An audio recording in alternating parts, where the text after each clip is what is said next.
आपका स्वागत है।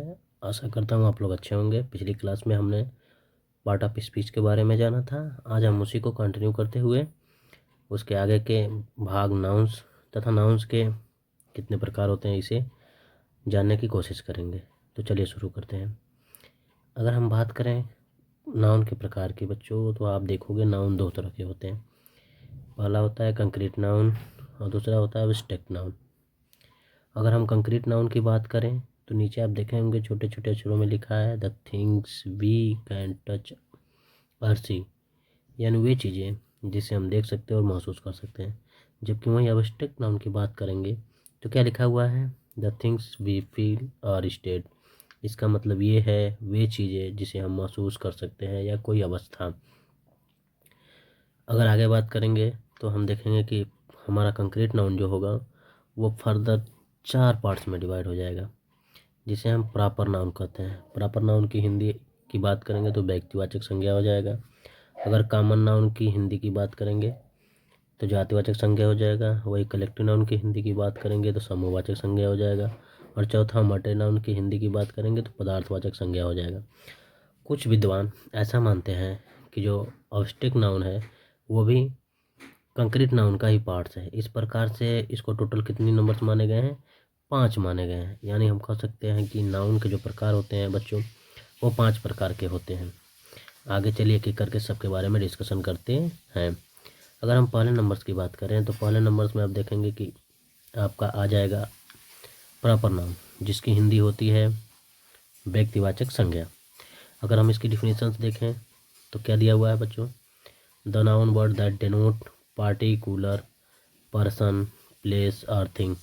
इसका कहने का मतलब ये है कि वे शब्द जो किसी विशेष व्यक्ति वस्तु या स्थान के बारे में बताएंगे व्यक्तिवाचक संज्ञा कहलाएंगे।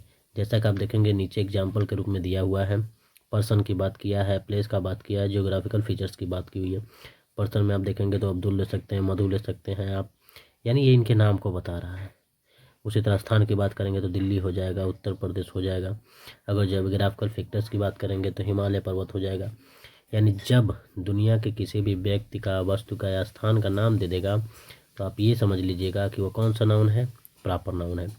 कुछ इसमें विशेष चीज़ें भी दी हुई हैं जो आपको जानना बहुत ज़रूरी है।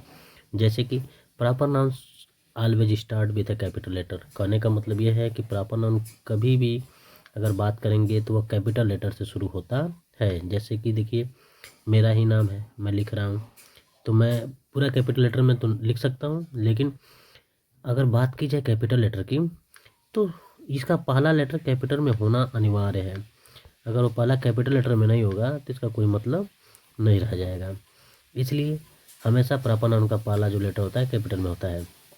दूसरा पॉइंट ये कहता है कि कभी कभी एक से अधिक कंपाउंड वर्ड्स एक साथ दे दिए हो। जैसे मान लीजिए कि कोई राजेश वर्मा है तो राजेश वर्मा हो सकता है, या आप इन्हीं को ही ले लीजिए राजेश पांडे। तो बेटा इसमें आर देख रहे होगे, यहाँ पे कैपिटल दिया हुआ है, यहाँ पे पी कैपिटल दिया हुआ है। जबकि दूसरे में आप देखोगे यहाँ पे आर स्मॉल लिखा हुआ है, पी स्मॉल लिखा है, तो इसलिए यहाँ पे क्रॉस का सिंबल दिया हुआ है, यानी ये गलत है। जबकि दोनों लेटर कैपिटल होने चाहिए पहले पहले जो शब्द रहेंगे। आशा करता हूँ आपको समझ में आ रहा होगा। अगर हम कॉमन नाउन की बात करें तो कॉमन नाउन का मतलब होता है जातिवाचक संज्ञा बच्चों, जो जाति को बताता है। इसका डिफिनेशंस देखेंगे तो क्या दिया हुआ है, the noun word which denote all person place और थिंग्स ऑफ एनी क्लास और कास्ट। इसका मतलब क्या हुआ कि जो किसी क्लास या कास्ट के सभी व्यक्ति व स्थान के बारे में बताएगा वो क्या कहलाएगा, आपका जातिवाचक संज्ञा कहलाएगा, कॉमन नाउन कहलाएगा। एग्जाम्पल्स के रूप में देखिए काऊ। जब भी बच्चों काऊ की बात होती है तो सभी काऊ की बात होती है। उसी तरह अगर हम मेन की बात करें तो जब भी मेन की बात होगी सभी मेन की बात होगी, ट्री की बात होगी तो सभी ट्री की बात होगी, बुक की बात होगी तो सभी बुक की बात होगी। ऐसा नहीं है कि आप गणित की बुक अलग कहोगे, साइंस की बुक अलग कहोगे। वो नाम दे के कहना मतलब आप उसे एक तरह से प्रॉपर नाउन के बारे में बता रहे हो, जस्टिफाई कर रहे हो। लेकिन अगर बुक की बात की जाएगी तो उसमें सभी बुक्स आ जाएंगी। उसी तरह जब आदमी की बात करोगे तो उसमें सभी आदमी आ जाएगा, चाहे वो गोरा हो, काला हो, छोटा हो, लंबा हो, जैसा भी हो। ये चीज़ें आपको समझ में आ रही होगी। आगे देखा जाए इसके भी कुछ स्पेशल रूल होते हैं बच्चों। स्पेशल रूल ये होते हैं कि देखिए क्या दिया हुआ है, when a proper noun is used as example for a class it's become a common noun. कहने का मतलब ये है, जब भी प्रॉपर नाउन, जब किसी प्रॉपर नाउन क्या होगा बच्चों, क्लास में यूज किया जाएगा तो वह कॉमन नाउन हो जाएगा। जैसे कि he is the Sachin of my team, Sachin तो प्रॉपर नाउन है लेकिन वह मेरी टीम का सचिन है, इसलिए कॉमन नाउन हो जाएगा। उसी तरह Milton is called the Surdas of England, Milton तो आपका प्रॉपर नाउन है, सूरदास भी प्रॉपर नाउन है, लेकिन यहाँ पे मिल्टन को सूरदास कहा गया है, कहाँ का, इंग्लैंड का, इसलिए यहाँ पे जो सूरदास है वो बच्चों क्या हो जाएगा, आपका कॉमन नाउन हो जाएगा। आशा कर रहा हूँ आपको समझ में आया होगा। तीसरे पॉइंट की बात करें तो कलेक्टिव नाउन्स की बात कर रही है। कलेक्टिव नाउन्स का मतलब होता है समूहवाचक संज्ञा, यानी जो समूह में रहता है उसे समूहवाचक संज्ञा कहते हैं। जैसे आप देख रहे होगे ये चाबियों का गुच्छा है, ये समूह में है, और उसी तरह आप देखेंगे कि ये कुछ भेड़ियों का झुंड है जो समूह में है। यानी क्या हुआ कि जो भी चीज़ें आपको समूह में देखने को मिलेगी वो समूहवाचक संज्ञा कहेगी। अगर इसका डेफिनेशन हम देखें तो क्या दिया हुआ है बच्चों, the noun word that denote any group or herd, झुंड या समूह को जो भी बताएगा वो कलेक्टिव नाउन्स कहलाएगा। जैसे यहाँ पे कुछ एग्जांपल्स दिया हुआ है, a bunch of keys, a flock of sea, a gang of robbers, a family, a army, ये जितने भी समूह में लोग रहते हैं इनको हम लोग कलेक्टिव नाउन्स कहते हैं। अगला देखिए, इसके भी कुछ नोट्स हैं जो आपको जानना बहुत ज़रूरी है। क्या कह रहा है, when a collective noun is use in a plural form it's become a common noun. इसका मतलब ये हुआ जब कोई कलेक्टिव नाउन्स प्लूरल फॉर्म यानी बहुवचन में यूज किया जाएगा तो वो क्या हो जाएगा बच्चों, वो कॉमन नाउन हो जाएगा। समझते हैं एग्जाम्पल से, कलेक्टिव नाउन्स कब होगा और कॉमन नाउन कब होगा। जैसे कि there lives a family in this house, अगर इस घर में रहने वाले परिवार की बात की गई है तो एक परिवार की बात की गई है, इसलिए यहाँ पे कलेक्टिव नाउन्स है। लेकिन अगले एग्जाम्पल्स में क्या कह रहा है, there live 10 family in this house. अब देखिए बच्चों, यहाँ पे 10 फैमिली की बात की गई है। 10 फैमिली का मतलब ये उसे सब बहुवचन बना दे रहा है। अब बहुवचन बनाने के कारण ही फैमिली यहाँ पे क्या रह गई, फैमिलीज को हम लोग कॉमन नाउन कहेंगे, नो कि कलेक्टिव नाउन। समझ में आया होगा आपको ये चीज़ें। अगर अगले की बात करें तो अगला देखिए आपका क्या है, अगला आपका बच्चों मटेरियल नाउन है। अगर हम मटेरियल नाउन्स की बात करें तो इसकी हिंदी क्या होती है, पदार्थवाचक संज्ञा होती है। एग्जाम्पल तो जानेंगे ही जानेंगे, इसका पहले हम डेफिनेशन देखते हैं। डेफिनेशन में क्या कह रहा है, सब्सटेंस और material from which new things can be made, यानी वैसी वस्तुएं जिससे नई वस्तु बनाई जा सकती है वे क्या कहलाती हैं, मटेरियल नाउन यानी पदार्थवाचक संज्ञा कहलाती है। अगर इसकी भी की फीचर्स की बात करें तो की फीचर्स का मतलब इसकी क्या विशेषता है, देखिए क्या कह रहा है, कैन बी मेजर्ड और weighted but not count, that means इन्हें काउंट नहीं किया जा सकता है बल्कि मापा और तौला जा सकता है। ये विशेषता होती है, ध्यान में रखिएगा आप बच्चों मटेरियल नाउन की। इसको अगर एग्जांपल्स की बात करें तो क्या कह रहा है, मेटल्स और मिनरल्स आ सकते हैं, फूड और ड्रिंक चीज़ें आ सकती हैं।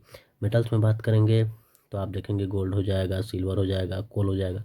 आप इन्हें काउंट नहीं कर सकते हो बल्कि वेट या माप सकते हो। उसी तरह राइस हो जाएगा, आप इन्हें भी काउंट नहीं कर पाओगे, मिल्क हो जाएगा, वाटर हो जाएगा, टी हो जाएगा। आप इन्हें काउंट कभी नहीं कर सकते। क्या आप कभी काउंट कर सकते हो टी को, अपने वाटर को, अपने मिल्क को या राइस को?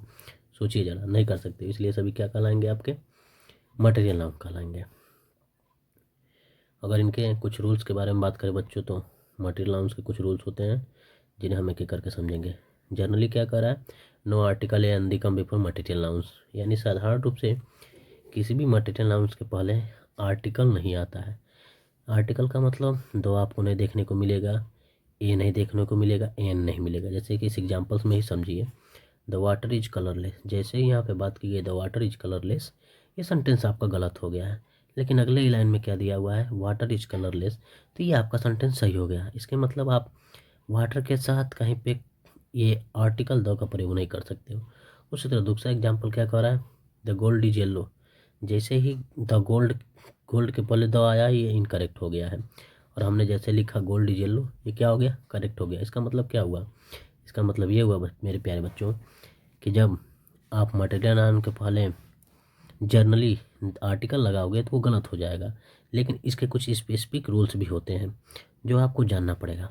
जब किसी विशेष मटेरियल नाउन के बारे में बात की जाएगी, स्पेसिफाइंग मटेरियल नाउन्स के बारे में बात की जाएगी, तो उसके पहले आप आर्टिकल लगा सकते हो या एन दी का प्रयोग कर सकते हो। जैसे कि इसमें ही देखिए क्या कर रहा है इस एग्जाम्पल्स में, the gold of your ring is quite pure, यानी तुम्हारे जो अंगूठी में सोना है वो एकदम प्योर है। अभी तक पूरे सोने की बात की जा रही थी, अब यहाँ पे क्या किया गया है, आपके रिंग के सोने की बात की जाए, इसलिए यहाँ पे आप देखेंगे कि द गोल्ड के पहले क्या आ गया है बच्चों, द आ गया है। तो ये सेंटेंस सही है, आपको ध्यान में रखना ये चीज़ें। अगर अगले टॉपिक्स की बात की जाए तो अगला टॉपिक्स आपका कौन सा आ जाएगा मेरे प्यारे बच्चों? अवस्ट्रक्ट नाउन आ जाएगा। अवस्ट्रक्ट नाउन की अगर हम बात करेंगे तो जैसे भाववाचक संज्ञा की बात करें तो इसका एग्जाम्पल देखिए, एग्जाम्पल तो देखेंगे ही देखेंगे, पहले हम इसका डिफिनेशन देखते हैं। क्या कह रहा है इसका डिफिनेशन? क्वालिटी, कंडीशन और स्टेट। यानी क्वालिटी का मतलब आप जानते ही हो, क्वालिटी का मतलब गुण होता है, कंडीशन का मतलब स्थिति होता है और स्टेट का मतलब अवस्था या दशा होता है। वी कैन टच और see them but can not feel them. यानी जिसे हम टच कर सकते हैं वो चीज़ें नहीं, जिसे हम केवल फील कर सकते हैं वही चीज़ें इसमें आएंगी। जैसे कि एग्जांपल्स के रूप में बात करेंगे, कोई भी क्वालिटी हो सकती है आपकी, जैसे आप चालाक हो, आप बहादुर हो, आप ईमानदार हो, आपके अंदर दयावान चीज़ें हैं, तो आपकी ये क्वालिटी है, ना कि आप इसे काउंट कर सकते हो और ना इसे टच कर सकते हो। दूसरा, कोई भी स्टेट हो सकता है, जैसे आप मान लो अभी बचपने में हो, आप थोड़े से गरीब हो, आप थोड़े से अमीर हो, आप यूथ हो, आप गुलामी में हो, ये सब अवस्था होती है बच्चों। तो ये भी किस में आते हैं? ये भी अवस्ट्रक्ट नाउन में ही आते हैं, भाववाचक संज्ञा में ही आते हैं। अगर एक्शन या फीलिंग्स की बात करें, जैसे आप हंस रहे हो तो वो भी आप क्या कर रहे हो? एक प्रकार से एक्शन कर रहे हो, वो आपकी एक अवस्था है, न कि वो कोई ऐसी चीज़ है जिसे आप काउंट कर सकते हो, फील कर सकते हो। केवल इन्हें फील ही कर सकते हो, काउंट उंट नहीं कर सकते हो, दिमाग में रखिएगा। चोरी भी एक अवस्था है, आप इसे महसूस कर सकते हो। लव एक तरह से देखा जाए तो ये बहुत ट्रैप जाल है बच्चों, इसे भी क्या किया जा सकता है? महसूस किया जा सकता है, जबकि देखा नहीं जा सकता है। नफरत भी महसूस की जा सकती है जबकि देखी नहीं जा सकती है। अगर हम सब्जेक्ट या आर्ट्स की बात करें बच्चों, तो इसमें सब्जेक्ट और आर्ट्स में क्या आ जाएगा? म्यूजिक। म्यूजिक किसी ने देखा है? नहीं, महसूस किया है। फिजिक्स, फिजिक्स को भी आपने महसूस किया है कि हाँ फिजिक्स हो सकती है, ये बॉल गिर रहा है तो फिजिक्स के कारण उसको गिरते हुए बॉल की कौन सा फिजिक्स लग रहा है आपने नहीं देखा होगा। उसी तरह अगर बात करें हम डिजीज की, बीमारियों की, तो बीमारियों में भी आप पाएंगे कि कैंसर, क्या कैंसर में किसी ने देखा है? टाइफाइड किसी ने देखा है? मतलब कोई भी बीमारी हो सकती है जिसने आपने नहीं देखा है, केवल महसूस किया हाँ वो बीमार है, लेकिन बीमारी वाली अवस्था को आप फील कर सकते हो, देख नहीं सकते हो। इस तरह से आपका अब्स्ट्रैक्ट नाउन रहा बच्चों। आशा करता हूँ आपको अच्छा लगा होगा क्लास। लाइक शेयर सब्सक्राइब कीजिए।